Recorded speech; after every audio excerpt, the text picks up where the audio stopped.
সুপ্রভাত। প্রতিদিনকার মতো আজও চলে এসেছি কথামৃতের কিছু অংশ নিয়ে। একদিন মাস্টার মহাশয়ের সঙ্গে স্বামীজির কথা হচ্ছে।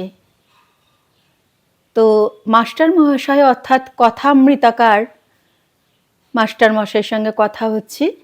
তো মাস্টার মশাই বললেন, দেখো, তুমি যে দয়া, পরোপকার বা জীব সেবার কথা বলো, সেসব তো মায়ার রাজ্যের কথা। যখন বেদান্ত মতে মানবের চরম লক্ষ্য মুক্তি লাভ, সমস্ত মায়ার বন্ধন কাটান,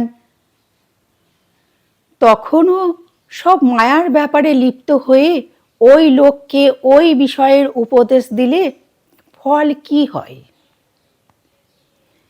তখন স্বামীজি বললেন, কিছুমাত্র চিন্তা না করে স্বামীজি বললেন যে মুক্তিটাও কি মায়ার অন্তর্গত নয়? আত্মা তো নিত্য মুক্ত, তার আবার মুক্তির জন্য চেষ্টা কি? তো স্মৃতির আলোয় স্বামী শুদ্ধানন্দের কথা শেষ করলাম আজকের কথামৃত। ভালো থাকবেন, সুস্থ থাকবেন। আবার চলে আসবো আগামী দিন কোনো একটা সুন্দর ঝলক নিয়ে।